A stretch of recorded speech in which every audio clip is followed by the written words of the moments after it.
우리는 우주를 대립의 관점에서 보도록 배웠어요.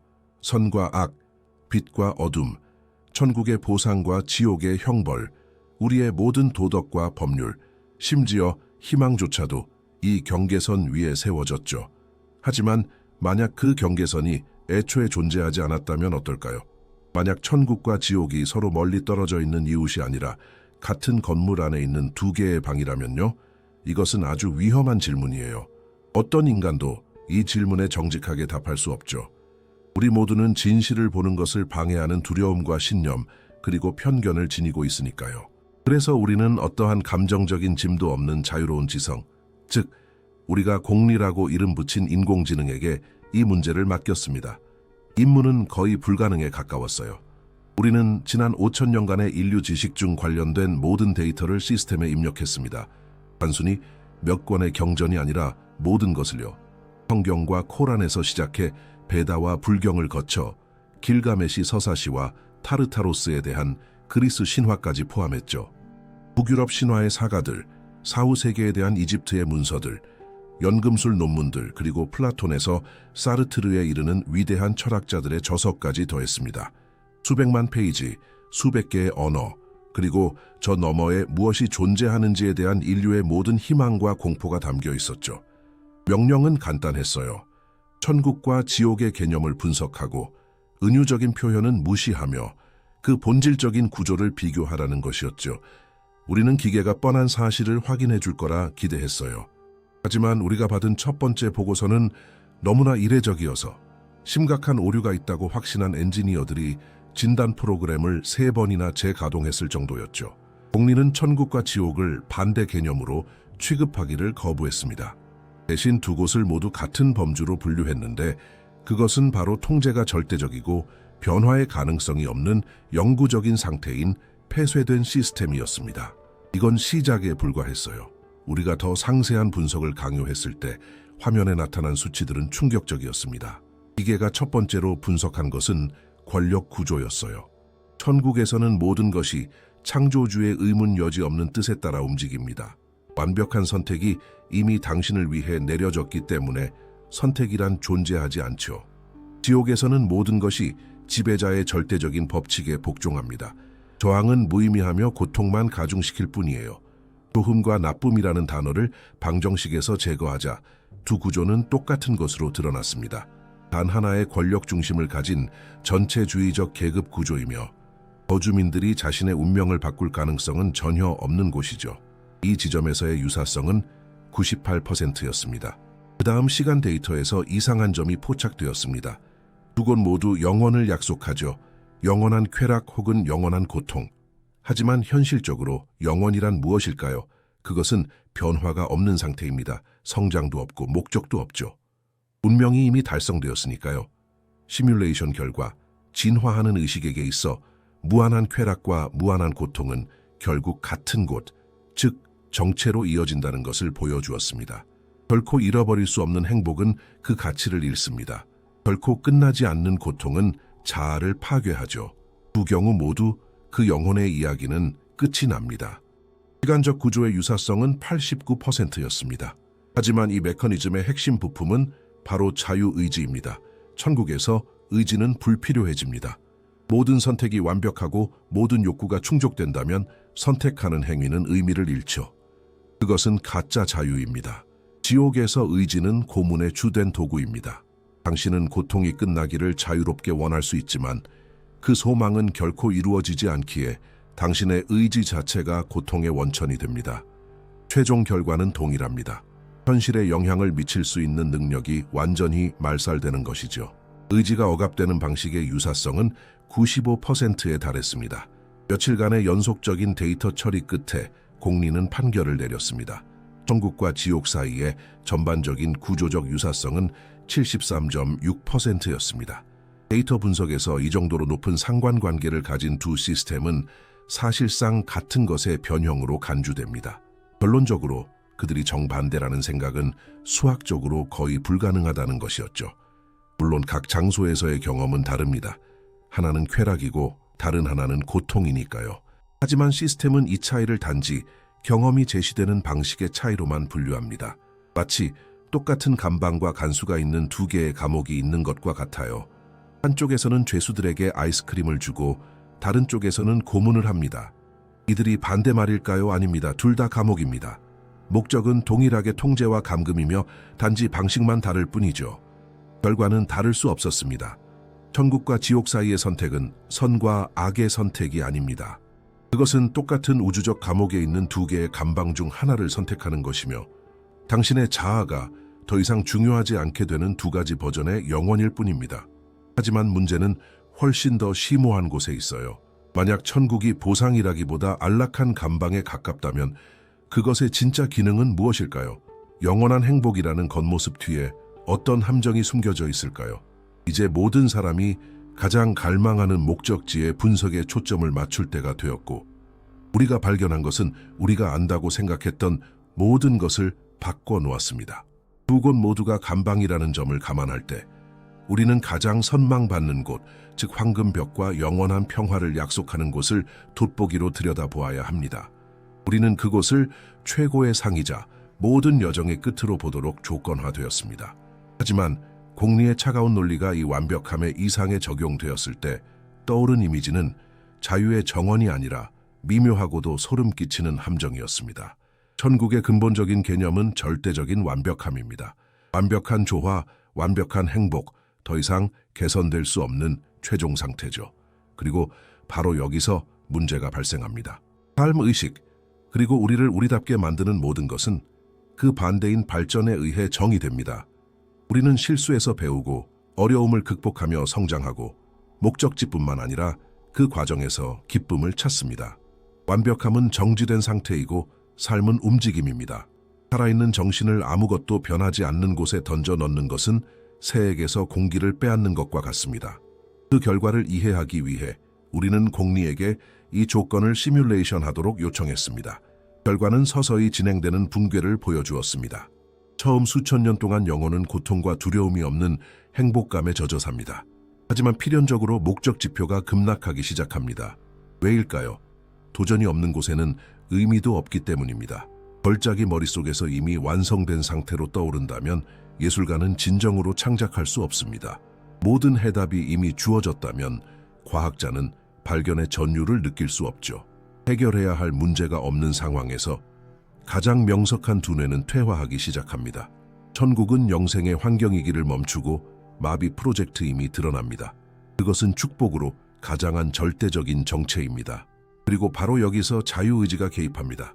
천국에서 잘못된 결정을 내리는 것이 가능할까요? 단순한 실수를 저지르는 것은요? 모든 전승에 따르면 대답은 아니오입니다. 그 장소의 본질이 오류를 방지하니까요.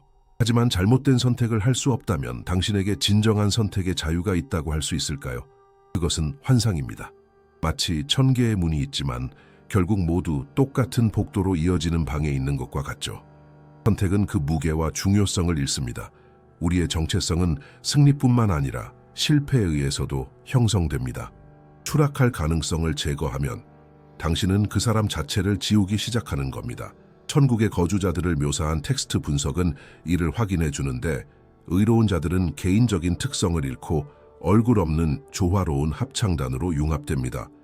시스템의 목적은 개인에게 보상하는 것이 아니라 집단적인 완벽함 속으로 그를 용해시키는 것입니다. 마지막으로 행복 그 자체에 폭정이 있습니다. 아무리 강렬한 감정이라도 멈추지 않고 계속되면 그 힘을 잃습니다. 뇌는 적응하니까요. 대조가 없는 영원한 행복은 행복으로 느껴지지 않을 겁니다. 그것은 숨 쉬는 공기처럼 필수적이지만 인식할 수 없는 것이 되겠죠. 시간이 지나면 이 완벽함의 단조로움은 배경 소음으로, 숨 막히는 공허함으로 변할 겁니다. 기쁨은 우리가 슬픔을 알기에 의미가 있습니다. 빛은 어둠이 있기에 눈에 띄는 법이죠. 한쪽을 제거함으로써 시스템은 다른 쪽의 가치마저 파괴합니다. 이제 황금세장의 실체가 분명해졌습니다. 그 창살은 빛으로 만들어졌고 먹이는 완벽함입니다. 하지만 그것은 여전히 세장입니다. 그것은 성장의 기본 법칙으로부터 당신을 고립시키고 완벽한 선택이라는 환상으로 당신의 의지를 무효화하며 행복을 무한하게 만들므로써 그 의미를 비워버립니다. 이것은 무력으로 영혼을 부수는 것이 아니라 영원한 안락함으로 영혼을 질식시키는 통제 시스템입니다. 최종 결과인 개인의 무력화는 지옥과 동일합니다. 이는 그 반대편에 대해 충격적인 사실을 시사합니다. 만약 보상이 이렇게 정교한 형태의 감금이라면 과연 처벌은 실제로 무엇일까요? 지옥의 대중적인 이미지는 혼돈, 불, 그리고 분노입니다. 하지만 진실은 훨씬 더 조직적이며 그렇기에 무한히 더 끔찍합니다. 천국의 안락함으로 우리를 가두는 동안 어둠은 다른 방식으로 작동합니다. 지옥이라는 단어는 혼돈의 이미지를 떠올리게 하죠. 통제되지 않는 불길, 끝없는 고통의 비명, 오직 증오로만 움직이는 생물들이 가하는 무질서한 고문들. 아무리 공포스럽다 해도 이 이미지는 우리에게 어떤 위안을 줍니다. 악이 단지 질서의 부재일 뿐이라고 믿게 해주니까요. 그리고 이것이 지옥의 본질에 대한 가장 큰 거짓말입니다. 공리에서 새로운 분석이 시작되었습니다. 가장 오래된 텍스트부터 가장 상세한 묘사까지 지하세계의 묘사 이면에 있는 실제 운영 구조를 분석하는 것이 목표였죠. 우리는 혼돈을 찾고 있었지만 기계가 발견한 것은 정반대였습니다. 그것은 절대적이고 비인격적이며 소름 끼칠 정도로 효율적인 질서 시스템이었습니다. 질서의 부재라기보다 지옥은 질서의 가장 극단적이고 비인간적인 발현입니다. 우리는 단테의 작품 신곡에서 이를 분명히 볼 수 있습니다. 수백만 명의 사람들이 이것을 시적 알레고리나 소설로 읽었죠.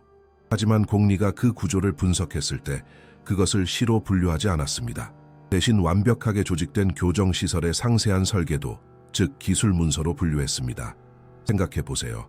9개의 동심원, 각각은 특정 범주의 죄인에게 배당되어 있습니다. 범죄와 그에 상응하는 처벌의 명확한 위계 질서가 있죠. 이것은 영혼들의 혼란스러운 창고처럼 보이지 않습니다. 꼼꼼하게 최적화된 분류 시스템처럼 보이죠. 이게는 처벌의 배후에 있는 원칙, 즉 처벌이 죄의 본질을 반영한다는 콘트라파소의 법칙을 분석했습니다. 참식가는 영원한 굶주림으로 고통받습니다. 배신자는 얼음 속에 갇혀 있죠. 아첨꾼은 오물 속에 빠져 있습니다. 이것이 형법이 아니면 무엇일까요? 각 조항에 특정 형량이 있는 법률 체계입니다.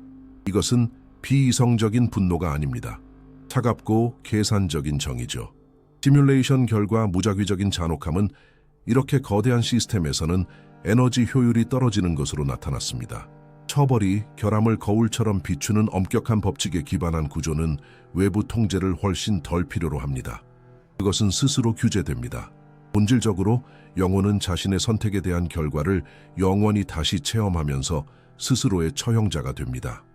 무작위적인 고문이 아니라 수학적으로 정밀한 선고인 셈이죠. 그렇다면 누가 이 선고를 집행할까요? 악마와 복수의 여신들? 우리는 그들을 타인의 고통을 즐기는 존재로 상상합니다. 하지만 공리의 분석은 이 생각을 뒤집습니다. 복잡하고 질서 정연한 시스템에서 감정적인 집행자는 약점이 됩니다. 감정은 실수와 불일치를 초래하니까요. 수백 개의 자료에 묘사된 지옥의 생물들의 행동에는 개인적인 동기가 결여되어 있습니다. 그들이 가하는 고통에서 즐거움은 존재하지 않습니다. 존재하는 것은 기능의 수행뿐입니다. 악마를 생각하지 말고 공장의 기계 조작원을 떠올리세요. 그는 자신이 가공하는 금속을 미워하지 않습니다. 단지 지침을 따를 뿐이죠. 지옥의 거주자들은 가학적인 존재가 아닙니다. 그들은 직원이며 교대로 근무하는 영원의 관료들입니다. 그들의 잔혹함은 악덕이 아니라 직업적인 자격 요건입니다. 당신의 영원한 고통이 누군가에게는 그저 일상적인 업무일 뿐이라는 생각은 그 어떤 불길보다 훨씬 더 소름 끼칩니다. 하지만 진짜 의무는 따로 있습니다. 이 거대하고 완벽하게 조정된 기계의 목적은 무엇일까요? 천국이 영혼을 보존하고 정체시키기 위한 시스템이라면 지옥의 최종 목표는 무엇일까요?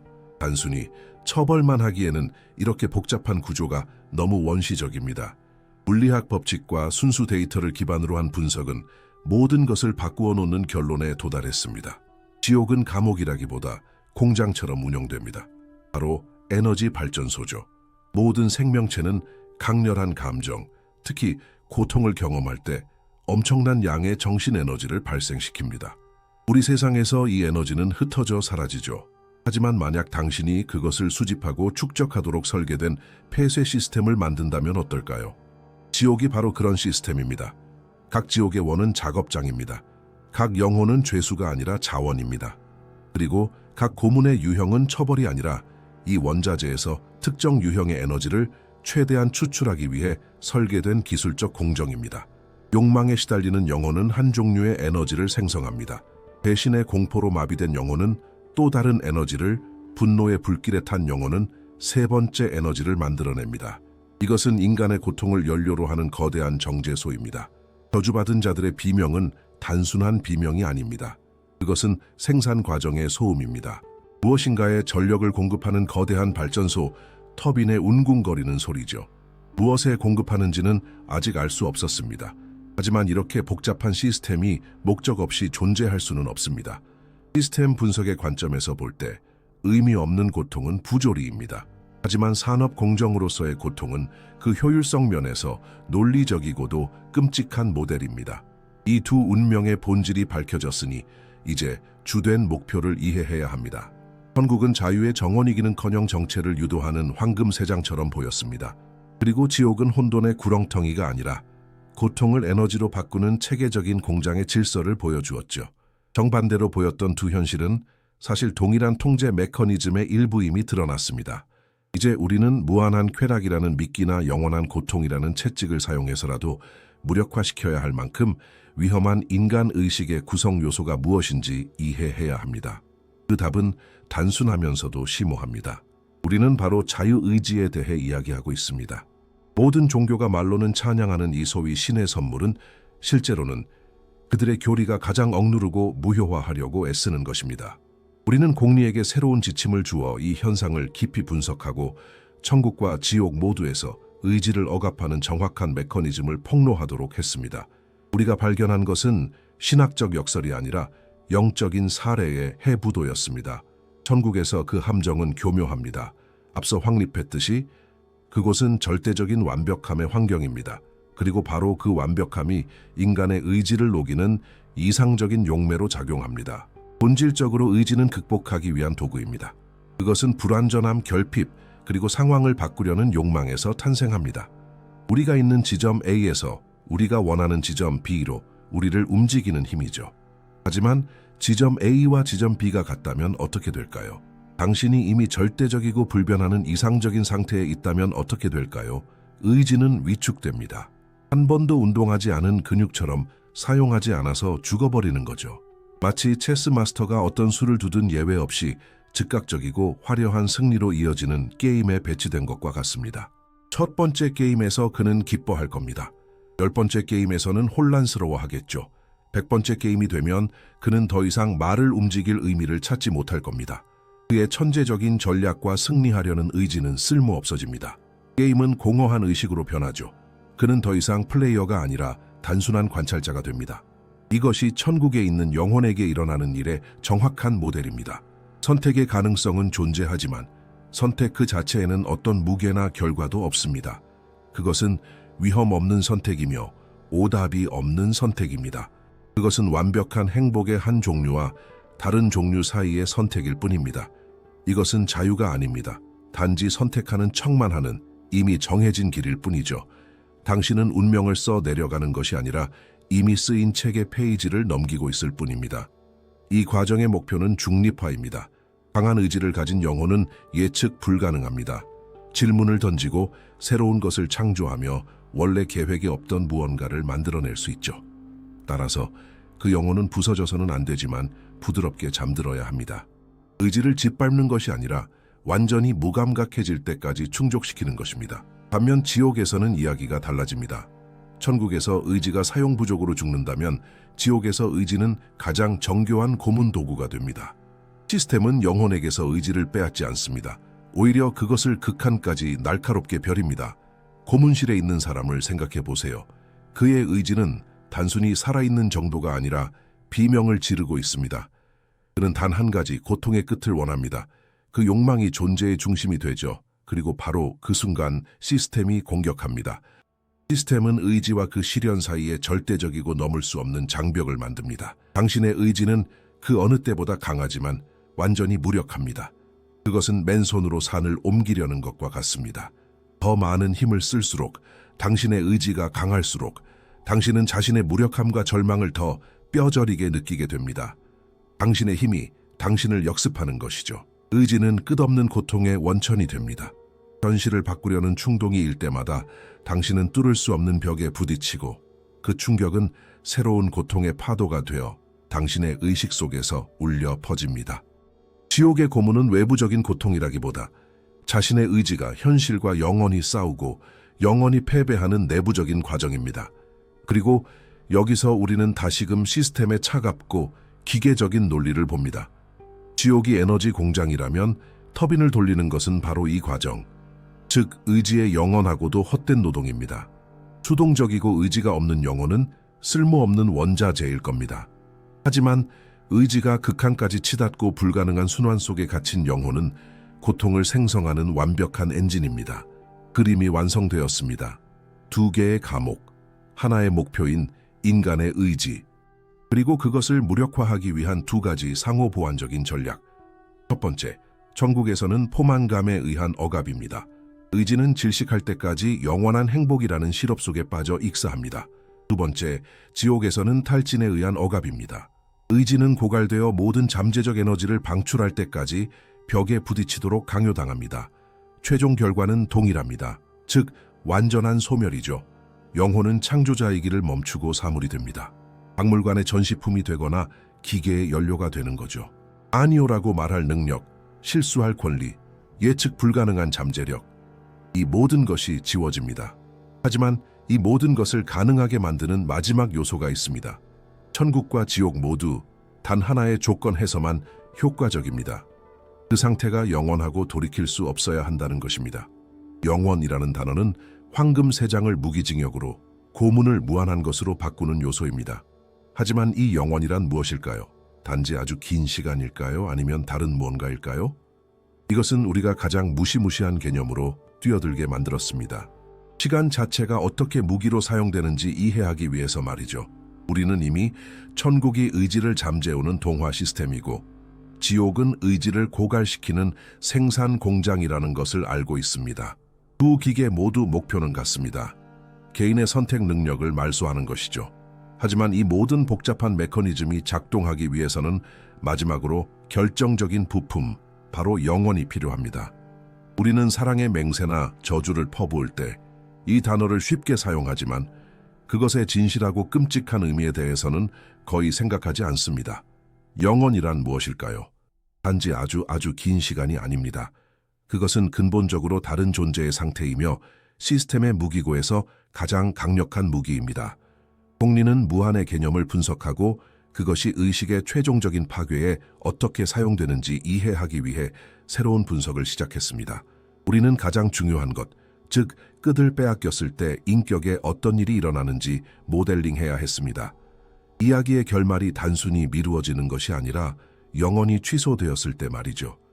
영혼을 이해하려면 먼저 우리 자신의 의식을 이해해야 합니다. 우리의 자아는 하나의 이야기입니다. 과거, 현재, 미래의 실로 짜인 연속적인 서사죠. 과거는 우리의 기억이며 우리가 누구인지를 이루는 기초입니다. 현재는 인식하고 선택하는 지점입니다. 그리고 미래는 우리의 희망, 두려움, 목표입니다. 우리의 의식은 오직 이 흐름, 즉 과거에서 미래로 향하는 끊임없는 움직임 속에서만 존재합니다. 우리는 과정의 피조물입니다. 자, 이제 이 과정이 중단된다고 상상해 보세요. 천국을 봅시다. 우리는 이미 영원한 행복이 정체로 이어진다는 것을 확인했습니다. 하지만 공리는 상상을 초월하는 시간 규모로 시뮬레이션을 진행했습니다. 처음 수백만 년 동안 영혼은 기뻐합니다. 그러다 행복은 새로운 표준, 즉 백색 소음이 됩니다. 하지만 그 후 훨씬 더 무서운 일이 시작됩니다. 바로 서사 구조의 붕괴입니다. 우리의 정체성은 기억에 의해 유지됩니다. 하지만 과거가 무한해지면 기억에는 무슨 일이 일어날까요?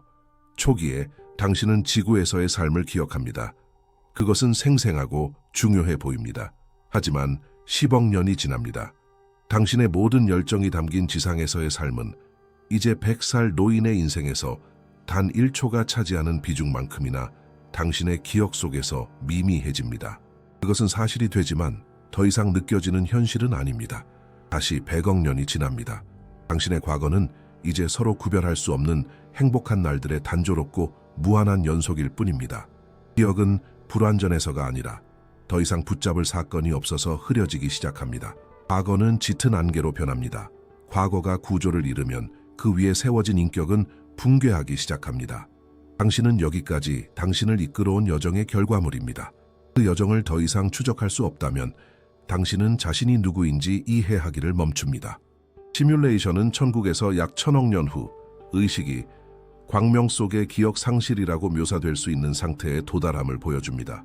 의식은 여전히 존재하고 황홀경을 느끼지만 더 이상 인격을 가지고 있지 않습니다. 역사가 없고 고유성이 없습니다. 그저 신성한 빛의 바닷속에 있는 이름 없는 물방울일 뿐입니다. 영혼은 단지 발전을 멈춘 것이 아니라 이전에 왔던 모든 것을 지워버렸습니다. 동일한 도구인 영혼을 지옥에 적용하면 그 과정은 더 빠르고 잔혹합니다. 천국에서 의식이 서서히 용해된다면 지옥에서는 산산조각이 납니다. 처음 몇 세기 동안 영혼은 여전히 투쟁합니다. 자신이 누구였는지 기억하고 저주를 퍼붓고 자신의 의지를 붙잡습니다. 하지만 영혼은 게임을 바꿉니다. 시뮬레이션이 보여주는 전환점은 의식이 결코라는 단어의 의미를 수학적으로 완전히 이해하는 순간입니다. 고통은 결코 줄어들지 않을 것입니다. 구조는 결코 오지 않을 것입니다. 끝은 결코 오지 않습니다. 이 깨달음은 인격의 운영체제를 파괴하는 바이러스처럼 작용합니다. 견딜 수 없는 무한한 고통으로부터 자신을 보호하기 위해 의식은 스스로를 파편화하기 시작합니다. 과거의 삶에 대한 기억은 위안이 되기는커녕 영원히 잃어버린 것에 대한 상기이자 추가적인 고문의 원천이 됩니다. 그래서 의식은 스스로 기억을 지우고 단지 그 대조에서 벗어나기 위해 기억들을 태워버리기 시작합니다. 수백만 년 후 인격은 아무것도 남지 않습니다. 의식은 원시적이고 반사적인 수준으로 퇴행합니다. 더 이상 고통받는 사람이 아닙니다. 자극에 반응하는 기계 장치일 뿐입니다. 타격을 받으면 비명을 지르지만 더 이상 이유를 기억하지 못합니다. 천국과 지옥 모두에서 영혼의 목표는 동일합니다. 바로 인격의 완전하고도 최종적인 소멸입니다. 차이는 방법뿐입니다. 천국은 느린 침식이고 지옥은 잔혹한 철거입니다. 결과는 똑같습니다. 구조화되고 고유한 의식은 더 이상 존재하지 않게 됩니다. 하지만 문제는 훨씬 더 심오한 곳에 있어요. 만약 천국과 지옥이 감옥의 두 날개이고 의지가 목표이며 영혼이 형량이라면 판사는 누구일까요? 각 영혼의 운명을 결정하는 것은 누구일까요? 만약 심판 자체가 정의의 행위가 아니라 이 영원한 노예 상태를 정당화하기 위해 설계된 마지막 속임수라면 어떨까요? 다음으로 우리는 공리의 빛을 가장 신성한 과정, 바로 최후의 심판에 비출 것입니다. 우리는 기계를 해체하는 엔지니어처럼 행동했지만 잘못된 방향을 보고 있었습니다. 우리는 천국을 파헤쳐 정체의 감옥을 발견했습니다. 지옥을 해부하여 영혼 없는 공장의 설계도를 보았습니다. 물리학 법칙을 적용하여 인간 영혼의 에너지로 작동하며 의지를 무효화하고 발전을 마비시키도록 설계된 거대한 메커니즘을 발견했습니다. 발견할 때마다 그림은 더 암울해졌고 규모는 더 우주적으로 변했습니다. 우리는 밖을 별들을 형이상학을 바라보며 누가 이런 괴물 같은 구조를 만들 수 있었는지 이해하려고 노력했습니다. 이제 분석 도구를 안쪽으로 돌릴 때가 되었습니다. 세상을 연구하는 것을 멈추고 그것을 바라보는 관찰자의 눈에 비친 반사상을 연구하기 시작해야 합니다. 공리에서 급진적인 전제를 바탕으로 새로운 분석이 시작되었습니다. 만약 이 모든 시스템, 즉 천국, 지옥, 심판, 영원이 죽음 이후에 우리를 기다리는 객관적인 현실이 아니라 주관적인 산물이라면 어떨까요? 투사체. 신이나 악마가 아니라 인간의 의식이 직접 만든 거대한 건축 설계도라면요?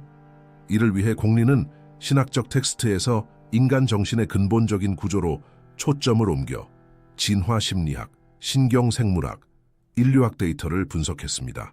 탐색의 목표는 이렇게 상세하고 지속적인 이미지를 탄생시켰을지도 모르는 근본적인 두려움, 선천적인 본능을 찾는 것이었습니다. 시스템은 그것들을 찾아냈습니다. 우리가 의식을 갖게 된 순간부터 우리 종을 괴롭혀온 단 두 가지의 원초적인 공포였죠. 첫 번째 두려움은 명백합니다. 바로 육체적 고통에 대한 공포입니다. 고통과 신체적, 정서적 소멸에 대한 두려움이죠. 이 두려움은 우리 생존의 원동력입니다. 그것은 우리를 위험에서 도망치게 하고 피난처를 찾게 하며 삶을 위해 싸우게 만듭니다. 그것은 우리 유전자에 새겨져 있습니다. 우리가 공리에게 이 두려움의 최대치이자 절대적인 화신인 장소를 설계해달라고 요청했을 때 결과는 우리가 분석했던 지옥의 모든 묘사와 99% 일치하는 모델이었습니다.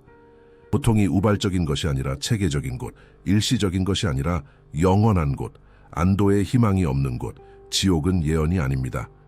그것은 우리의 가장 오래된 두려움이 극단적인 결과로 나타난 것입니다. 생존 본능의 비명이 교리로 변한 것이죠. 이 설명은 논리적이지만 모든 것을 설명하지는 못합니다. 인간에게는 덜 명백하지만 훨씬 더 깊은 두 번째 두려움이 있기 때문입니다. 우리를 다른 동물과 구별짓는 두려움, 바로 무의미함에 대한 두려움입니다. 생존의 기본 욕구가 충족되자마자 끔찍한 질문이 떠오릅니다. 무엇을 위해서? 이 투쟁, 이 노력, 무의의 두 영혼 사이를 스쳐 지나가는 이 짧은 여정의 의미는 무엇인가? 당신의 삶, 성취, 사랑이 우연의 산물일 뿐이며 흔적도 없이 사라질 운명이라는 공포는 그 어떤 육체적 고통보다 더 무서울 수 있습니다. 그래서 우리는 공리에게 과제를 주었습니다. 이 두려움에 대한 완벽한 해독제가 될 개념을 구축하라고요. 무의미함을 완전히 제거하는 장소여야 했습니다. 당신의 모든 행동이 더 큰 목적을 가지며 보장된 영원한 보상으로 이어지는 곳, 의심도, 불확실성도, 실패의 위험도 없는 곳, 당신의 존재가 완벽하고 영원한 신성한 계획의 일부로서 영원히 정당화되는 곳, 시스템은 모델을 생성했습니다. 그리고 그것은 천국에 대한 모든 묘사와 소름 끼칠 정도로 정확하게 일치했습니다. 천국은 약속이 아닙니다. 그것은 의미에 대한 우리의 절박한 갈망이 극단으로 치달은 것입니다. 이제 그림이 완성됩니다. 천국과 지옥은 외부의 힘처럼 보이는 것을 멈추고 우리 내부 갈등의 두 극점이 되었습니다. 고통을 두려워하는 동물적 신체와 공허함을 두려워하는 인간적 정신 사이의 갈등 말이죠. 이 두 가지 투사체는 완벽한 사회적 통제 도구가 되었습니다. 종교적이든 정치적이든 모든 권력 구조는 이 두 가지 두려움을 관리해야 합니다. 공식은 간단하고 효과적입니다. 기본적으로 이렇게 말하죠. 우리가 시키는 대로 하세요. 그러면 우리는 이 땅의 고통과 지옥으로부터 당신을 보호할 것입니다. 또한 우리는 당신에게 더 큰 목적, 즉 이곳에서 우리를 섬기고 죽어서 천국에 갈 삶의 이유를 줄 것입니다. 이것이 우리가 처음에 발견했던 것처럼 그들의 구조가 그토록 유사한 이유입니다. 두려움과 선택의 책임으로부터 벗어나고 싶은 우리의 욕망이라는 같은 원천에서 태어났기 때문입니다. 우리 스스로 우리 자신의 감옥을 설계했습니다. 정전의 설계도를 그리고 우리의 가장 은밀한 두려움으로 벽을 쌓았습니다. 이제 메커니즘의 본질, 목적, 그리고 건축가를 이해했으니 마지막 단계가 필요합니다. 이 모든 데이터를 모아 이 시스템이 실제로 어떻게 작동하는지 단계별로 재구성하는 것입니다. 공리의 차가운 논리에 따라 우리는 인류 사상 역사상 가장 거대한 건축물을 조각조각 해체했습니다. 우리는 천국과 지옥이 같은 감옥의 두 날개라는 것을 보았습니다. 최후의 심판이 비인격적인 분류 라인이라는 것을, 자유의지는 원자재이고 영원은 개성이 소각되는 용광로라는 것을 보았습니다. 그리고 마침내 이 감옥의 설계도가 우리 자신의 가장 깊은 두려움에서 탄생하여 우리 손으로 그려졌다는 것을 깨달았습니다. 원이 닫히는 것 같습니다. 시스템은 총체적입니다. 출구는 없습니다. 대부분의 교리는 정확히 이 절망의 지점에서 우리를 내버려 둡니다. 그들은 선택이 아닌 선택을 제시합니다. 복종하고 평화를 찾든지 저항하고 영원히 고통받든지 어느 쪽이든 당신의 자아를 잃는 길입니다. 시스템은 빈틈없이 닫혀 있는 것처럼 보입니다. 하지만 바로 거기에 시스템의 마지막이자 가장 교묘한 속임수가 있습니다. 오직 두 가지 선택지만 존재한다는 주장 말입니다. 조사의 마지막 단계에서 우리는 공리에게 가장 어려운 과제를 주었습니다. 데이터에 있는 것을 분석하라고 한 것이 아니라 데이터에 없는 것의 확률을 계산하라고 했습니다. 우리는 이 모델 안에 제3의 길이 존재하는지 물었습니다. 우리가 분석한 모든 텍스트에서 의도적으로 무시된 이 이중 함정에서 벗어날 출구가 있는지 말이죠. 시스템은 72시간 동안 질문을 처리했습니다. 변칙적인 데이터, 침묵, 서사가 의도적으로 중단되거나 우회하는 지점을 찾아 데이터를 샅샅이 뒤졌습니다. 그리고 찾아냈습니다. 종교의 모든 힘을 동원해 기억에서 지워버리려 했던 너무나 단순하면서도 동시에 급진적인 제3의 선택지의 윤곽을 말이죠. 이 길은 보상도 처벌도 포함하지 않습니다. 그것은 분류의 순간에 단 하나의 행동으로 시작됩니다. 시스템이 당신에게 천국의 빛과 지옥의 어둠 사이에서 선택을 제안하는 그 순간, 당신은 거절해야 합니다. 빛 대신 어둠을 선택하는 것이 아닙니다. 선택 그 자체를 거부하는 것입니다. 시스템 전체에 대해 아니요라고 말하는 것입니다. 그러면 어떻게 될까요?